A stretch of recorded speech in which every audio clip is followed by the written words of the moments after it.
नमस्कार दोस्तों, स्वागत है आपका आज के हमारे नए वीडियो में। आज हम लोग जानने वाले हैं जलवायु परिवर्तन के बारे में। क्या है क्लाइमेट चेंज, इसकी वजह क्या है और इससे बचने के उपाय क्या क्या हैं। तो दोस्तों सबसे पहले जान लेते हैं जलवायु परिवर्तन के बारे में। इसको जानने से पहले जान लेते हैं जलवायु क्या होता है। दोस्तों जो हमारे यहाँ का मौसम है, नॉर्मली जो मौसम है उसे ही हम लोग जलवायु कहते हैं। जब इसमें चेंज आ रहा है तो उसे ही दोस्तों हम लोग क्लाइमेट चेंज के रूप में जानते हैं। पृथ्वी के इतिहास में कई बार ऐसा हुआ है कि जलवायु परिवर्तन हुआ है, लेकिन दोस्तों जो पिछले 100 साल से पृथ्वी का जो तापमान है वो 1 डिग्री फ़ारेनहाइट तक बढ़ गया है। पृथ्वी के तापमान में यह परिवर्तन संख्या के हिसाब से आपको भले ही कम लग रहा है, लेकिन दोस्तों ये काफ़ी ज़्यादा है, क्योंकि पूरे पृथ्वी में ये चेंज हुआ है। कहीं एक पर्टिकुलर एरिया में ये चेंज होता तो आप उसको कम समझ सकते थे। 1% का मतलब ये है दोस्तों, यदि समुद्रों का जल एक स्तर 1% बढ़ गया तो वो काफ़ी ज़्यादा होता है, क्योंकि दोस्तों समुद्र में पानी बहुत ज़्यादा होता है, तो आप उसको इस हिसाब से अंदाज़ा लगा सकते हैं। इसके परिणाम स्वरूप दोस्तों आप कुछ परिवर्तनों को महसूस कर सकते हैं, जैसे कि पृथ्वी के तापमान में वृद्धि होने से जो ग्लेशियर्स हैं, जो बर्फ़ हैं जो कि पिघल रहे हैं, जिसकी वजह से जो समुद्र का जल स्तर है वो भी बढ़ रहा है। उसके अलावा दोस्तों इसके परिणाम स्वरूप आप देख रहे होंगे कि मौसम काफ़ी ज़्यादा अनियमित हो चुके हैं। कभी कभी पानी बरस रहा है तो बहुत ही ज़्यादा बारिश हो जाने लग रही है, और जब बारिश होती है तो रुकने का नाम नहीं लेती, और कहीं कहीं सूखा पड़ने लग जा रहा है तो वहाँ पे पानी की कमी हो जा रही है। और उसके अलावा जब गर्मी बढ़ रही है तो बहुत ही ज़्यादा पड़ रही है, ठंडी जो लग रही है वो काफ़ी ज़्यादा लगने लग रही है। तो दोस्तों ये सब कुछ परिणाम स्वरूप जलवायु परिवर्तन के कारण ही हो रहा है। दोस्तों बात करें मुख्य जो वजह है जलवायु परिवर्तन की, वो है ग्रीन हाउस गैसें। दोस्तों पृथ्वी के चारों ओर ग्रीन हाउस गैस की एक परत बनी हुई है। इसमें दोस्तों मीथेन, नाइट्रस ऑक्साइड और कार्बन डाइऑक्साइड जैसे गैस शामिल हैं। ग्रीन हाउस गैसों के कारण ही यह परत पृथ्वी की सतह पर तापमान को संतुलन बनाए रखने में काफ़ी ज़्यादा आवश्यक है। दोस्तों विशेषज्ञों के अनुसार यदि यह परत नहीं होती तो पृथ्वी का तापमान काफ़ी ज़्यादा कम हो जाता।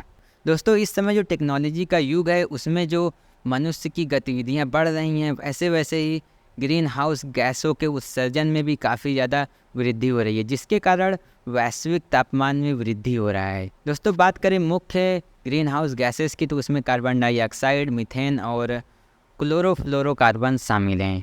उसके अलावा दोस्तों बात करें कुछ वजह की क्लाइमेट चेंज इतना ज़्यादा क्यों हो रहा है और ग्रीन हाउस गैसेस इतनी ज़्यादा क्यों बढ़ रहे हैं, तो इसमें सबसे बड़ी वजह है जंगलों की कटाई और पेड़ों का कम होना। दोस्तों इस समय जंगलों की जिस हिसाब से कटाई हो रही है उस हिसाब से दोस्तों क्लाइमेट चेंज भी बढ़ रहा है।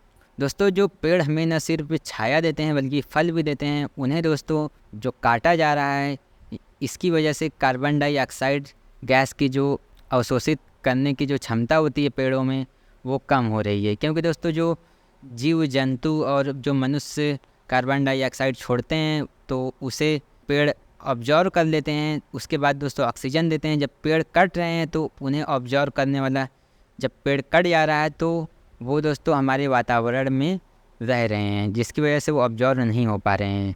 तो इसी वजह से दोस्तों क्लाइमेट चेंज हो रहा है। उसके बाद दोस्तों बात करें दूसरे वजह की, तो सबसे बड़ी जो वजह इस समय है शहरीकरण। दोस्तों इस समय शहरीकरण और औद्योगिकीकरण बहुत ही तेज़ी से बढ़ रहा है। जैसे जैसे दोस्तों टेक्नोलॉजी बढ़ रही है वैसे वैसे सड़क और वाहन की संख्या काफ़ी ज़्यादा हो गई है, जीवन शैली में परिवर्तन आ गया है। यही दोस्तों वजह है ग्रीन हाउस गैसेस के उत्सर्जन में काफ़ी ज़्यादा जो योगदान है। दोस्तों बात करते हैं जलवायु परिवर्तन के कुछ प्रभाव जो कि हमारी पृथ्वी पर पड़ रहे हैं, वो है उच्च तापमान। दोस्तों जलवायु परिवर्तन का जो प्रभाव है वो सबसे ज़्यादा उच्च तापमान के रूप में देखने को मिल रहा है। दोस्तों यदि इसे रोकने का प्रयास नहीं किया गया तो इस सदी के अंत तक पृथ्वी का औसत तापमान 3 से 10 डिग्री फ़ारेनहाइट तक बढ़ जाएगा।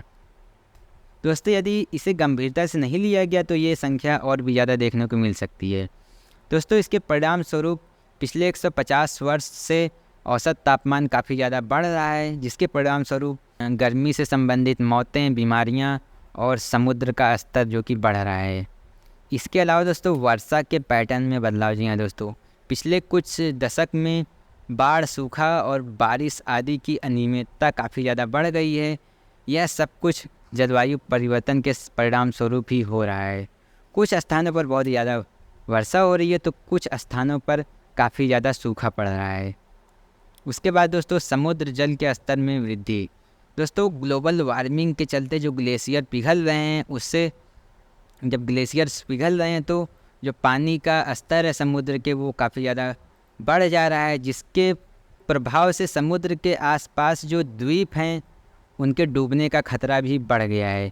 मालदीव जैसे छोटे जो द्वीप वाले देश हैं उस वहाँ पर रहने वाले लोग पहले से ही विकल्प की तलाश कर रहे हैं। उसके बाद वन्य जीव प्रजाति का नुकसान। जी हाँ दोस्तों, इसकी वजह से जो वन में कई जो पक्षी रहते हैं और जो जानवर रहते हैं उन्हें विलुप्त होने की कगार पर वो आ गए हैं, और कुछ जो कुछ पक्षी हैं वो विलुप्त हो गए हैं और बहुत सारे जो प्रजातियां हैं वो विलुप्त हो रही हैं रोज़। उसके बाद दोस्तों रोग और आर्थिक नुकसान। जी हाँ दोस्तों, जलवायु परिवर्तन के कारण मलेरिया, डेंगू जैसी बीमारियां काफ़ी ज़्यादा बढ़ रही हैं और वे भविष्य में और भी बढ़ेंगी, जिन्हें कंट्रोल करना काफ़ी ज़्यादा मुश्किल होगा। WHO के अनुसार दोस्तों पिछले दशक से अब तक हीट वेव्स के कारण 1.5 लाख से भी अधिक लोगों की मृत्यु हो चुकी है। उसके बाद दोस्तों जंगल में आग।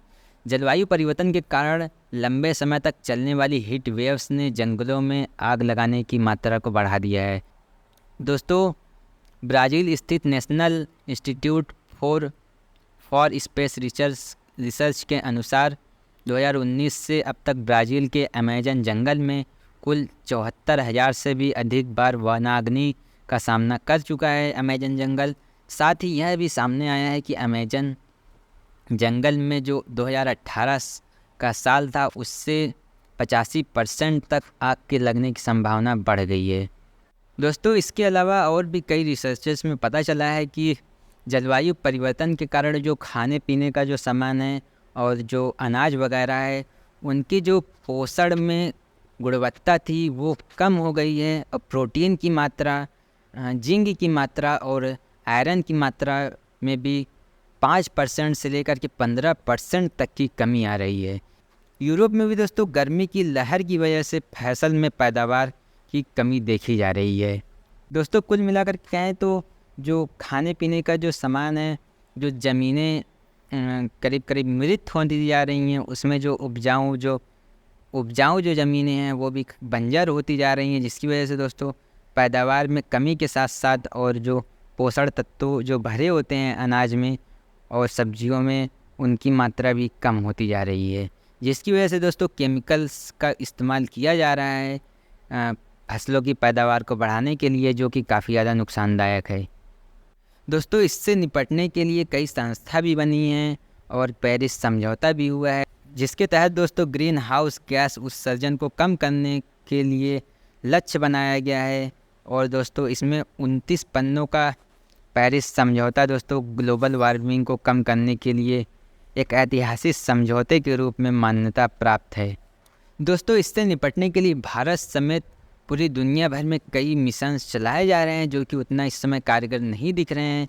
दोस्तों इसमें पेरिस समझौता भी शामिल है, और भारत में भी दोस्तों 2008 में एक मिशन लॉन्च किया गया था जिसका नाम है NAPCC जलवायु परिवर्तन पर राष्ट्रीय कार्य योजना। इसमें दोस्तों 8 मिशन शामिल हैं, और दोस्तों इसके अलावा भी कई अंतर्राष्ट्रीय गठबंधन हुए हैं जिससे दोस्तों इसको रोका जा सके।